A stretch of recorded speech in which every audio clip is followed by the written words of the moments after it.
Hi everyone, this is Meg back with another video, and hopefully this will be helpful for you if your calendar is making you really stressed.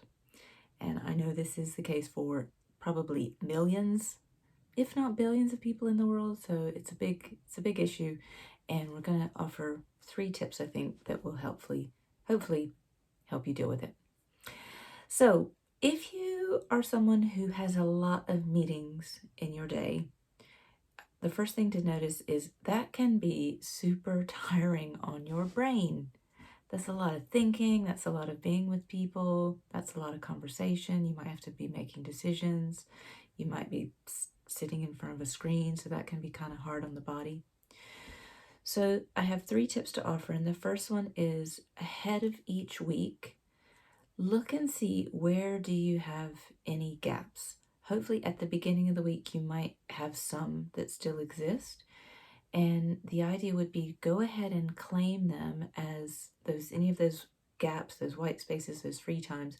Go ahead and claim them as time when you're going to do your thinking, you're going to do your deep work, your reflective work, your moving work forward, your progress. Go ahead and claim them now, because otherwise people might come in and kind of grab them. People will say, oh, I need to have a meeting on this. And it's like, well, actually, I've already allotted my energy and my time for the week, so I can't do that. In particular, 2 things that could be helpful is to have a tiny bit of reflection, even if 10-15 minutes at the beginning of each day and at the end of each day, just so there's kind of like a bookend to how are you feeling about what's ahead, what do you need to be most aware of and think about, and at the end of the day, considering what went well, what was a struggle, what do I need to be aware of for the next day. So even that just gives you a little bit of a buffer on either end of the day to do some pre-thinking, some planning, and then at the end of the day, some reflection.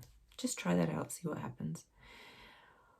That's the first thing, just looking ahead at your calendar, see what gaps you have that currently might be free, and can you go ahead and plan in some time for you to almost have a meeting with yourself where you're going to check in with yourself, do some work, do some thinking time,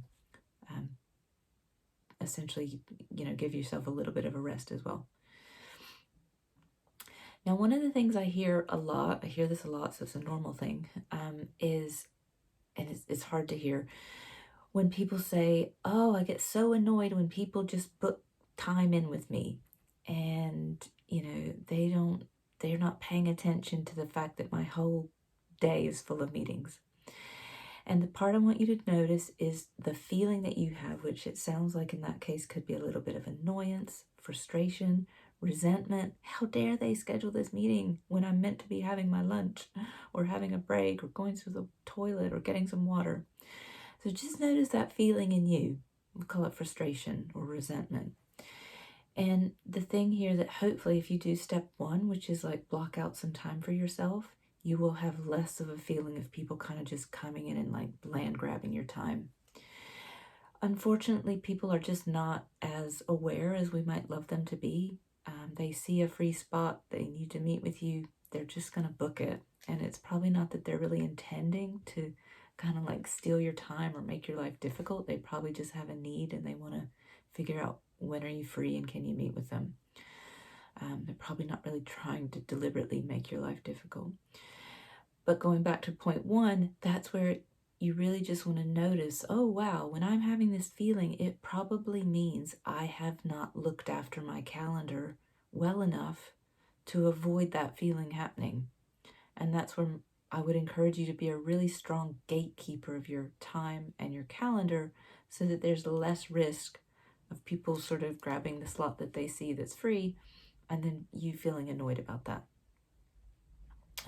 So try to keep in mind empathy. They're probably not doing it on purpose. They probably just want to get their own thing met. And they're just maybe not as aware and sensitive to looking at your calendar and seeing like, wow, she or he is really busy. Maybe I won't take that slot. So going back to point 1, if you can just put some guard rails in, some buffers for yourself, then hopefully that avoids that feeling of resentment and like everyone wants your time. You don't have any time for yourself. Now, if you didn't do point 1, someone asks you for a meeting and you look at the meeting invite and you think, oh my goodness, if I accept that, I won't have any time in the day to move. I won't have any time in the day to eat. It's just going to make my brain. You have permission to say no. So remember that part. You can say no. And you might figure out the way in which you say it that feels good for you. It might not feel nice. You don't want to say no to people, perhaps. But you could say, no, I can't make that time. Can we find another one? Or you could say, oh, actually, that time doesn't work for me. How about the next day? Whatever it might be. But you have to give yourself permission to say no, because otherwise it creates this pattern and continues this cycle of you putting everyone else's needs ahead of your own. So that's the third piece, is around giving yourself permission. If it's really going to create a lot of stress in your day, if it means you won't have a break, if you can look at that extra thing and just realize, wow, that's really going to tip me over and I'm just going to like melt down, say no. See what happens. Most of the time, people will probably be fine with it. There is a real sense of false urgency that can get created in many organizations. And if you take a breath and say, actually, that doesn't work for me, can we find another time? Most of the time, people are like, yeah, sure. When would work? So those are my 3 tips. Putting in some sort of claiming of some time back for yourself into your calendar before you start your week, even if it's called thinking time or me time or do not book working time, anything like that, just so it shows up as unavailable. But you also know that that's where you've reserved the time for you to focus on some of the things that you know you'll need to do. The second point is definitely around noticing when you feel resentful.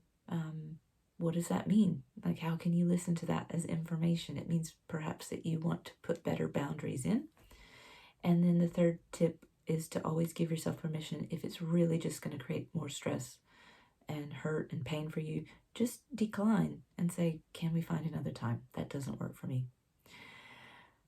I hope these were helpful. Let me know if you try any of them. Some of them might feel a challenge, so if it feels like, ooh, I like the idea, but I'm not sure how to do it, then please get in touch. I can very much help you with that. I am Meg Lyons, and I help busy people live with more balance, ease, and joy. And I will see you on the next video. Take care for now and enjoy some of your freed up thinking time.